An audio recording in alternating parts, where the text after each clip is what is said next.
Integration in Germany. The integration of migrants is relatively successful in Germany. There was never before a time in German history when integration was as successful as it is today. Integration policy has clearly improved.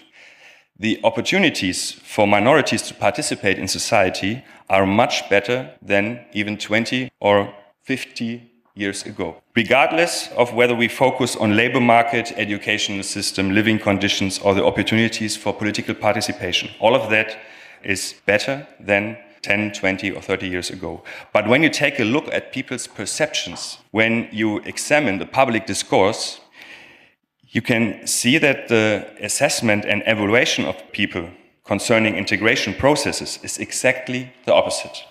It's exactly the opposite, and this difference between measurable integration on the one side and the perceived integration on the other side seems to be crucial. If we want to understand the counter movements, we have to understand the perception of integration in general and the difference between measurable and perceived integration in particular. I will point out that difference in the following 4 areas. First, integration policy, then integration processes and their effects. Third, the relationship between integration and racism.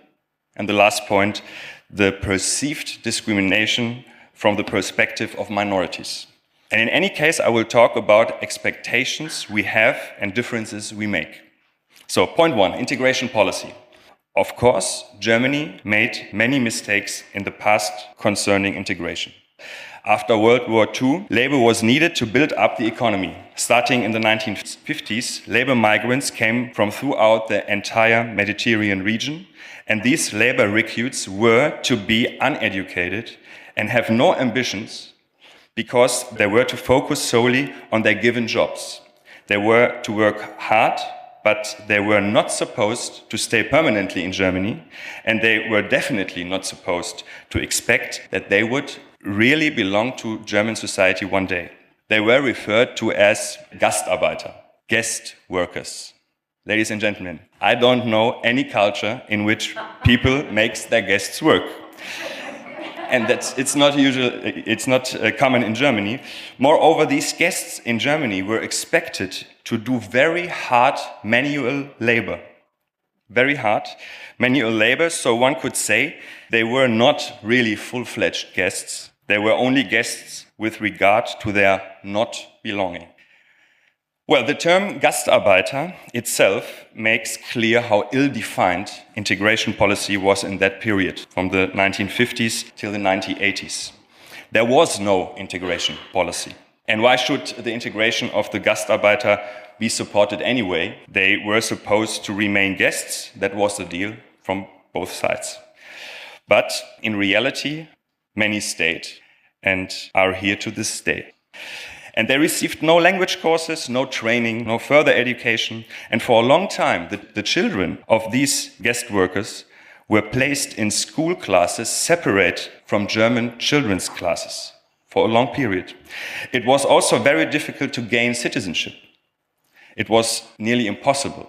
Everything which we currently refer to as integration policy did not exist. So that's why we started on a very low level.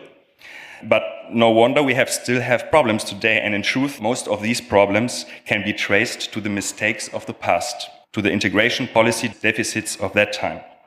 Today, it is much better.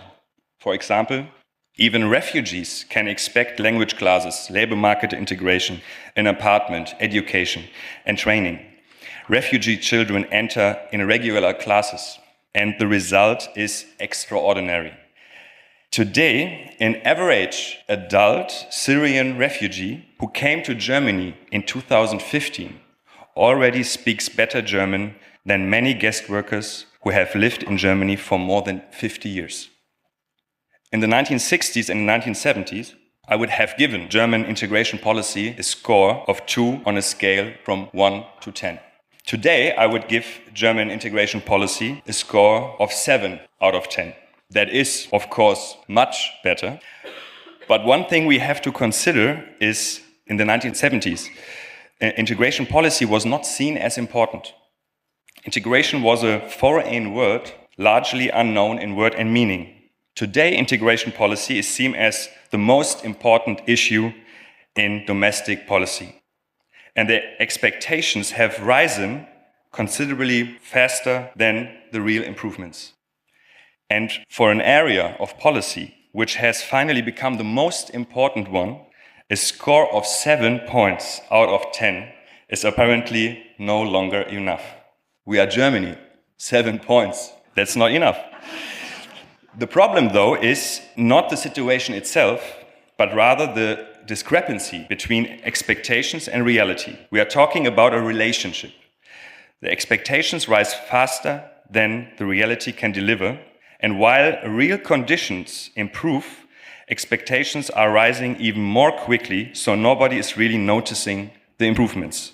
What exactly do we expect the result of successful integration to be?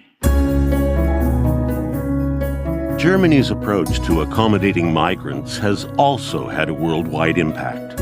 It's won admiration from champions of open societies and abhorrence from those who oppose them. But it's possible that violent disagreements about the whole migrant question stem from a very basic misapprehension.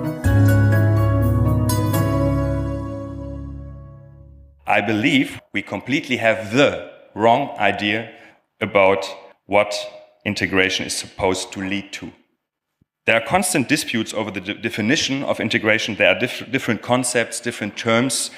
So we don't only discuss integration, but also inclusion, diversity, participation, equal opportunities, and so on. These terms focus different phenomena and processes, but they all have one same effect. And we don't pay enough attention to this common effect. When integration or inclusion or equal opportunities are successfully implemented, they do not lead to a society which is more harmonious or free from conflict. On the contrary, the central effect of successful integration is actually a higher potential for conflicts. It's at this point that Aladdin sets into play the central metaphor of his talk, the dinner table. Imagine a dinner table where people from mainstream society have been seated for years. The door suddenly opens, and newcomers join them. It's precisely this kind of scenario that much of the world is now confronting. More people are sitting at the table, and they all want a piece of the pie. More people are sitting at the table and want a piece of a pie. How is this supposed to lead to fewer conflicts? This idea is either naive and romantic, multicultural optimism, or it is hegemonic in the sense of expecting minorities to assimilate. Reality, however, looks different. I always describe the general integration process like this. The first generation, migrants, usually sit on the floor while the established citizens sit at the table. At this stage, the migrants are happy just to be there. They don't raise their voice, they're modest. But the second generation sits at the table and they want a piece of the pie. This is how successful integration leads to higher potential for conflict. The third generation, the grandchildren of the migrants, don't just want a piece of a pie. They want also to have a say in what is ordered, which pie is coming to the table next.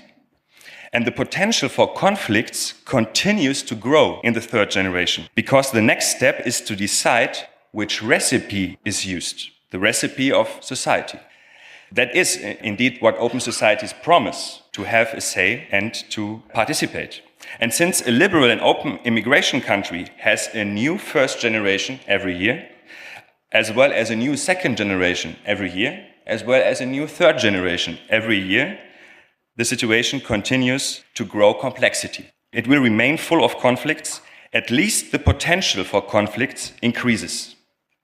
And that is new in all Western countries because openness and participation for all people and real integration for all people is new. It's relatively new. So what kind of conflicts am I talking about? First, conflicts of interest. Well-integrated people express their interests and needs actively and offensive. They organize themselves and work to realize their goals. Second, the resource conflicts. The competition increases in the jobs market, in the educational system, in the housing market, and so on. The third conflicts are conflicts in everyday life. The foreignness starts being seen as more problematic because we see the foreigners everywhere, in all sectors, in all positions, even in the media. If integration is successful, they are everywhere. One example which has been a focus of conflict in Germany, as well as almost every other Western country, is the headscarf, the Muslim headscarf.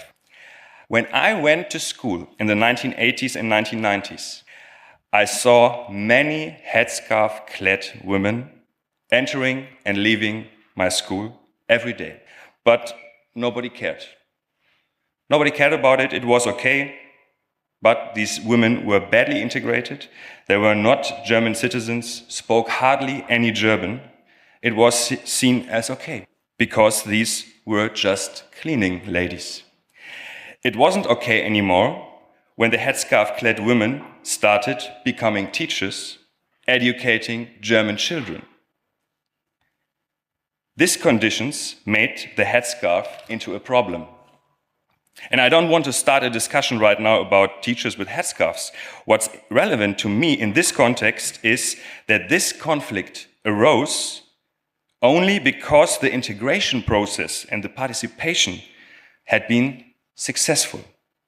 Integration leads to conflicts which didn't exist before and which would not exist at all if no integration had taken place.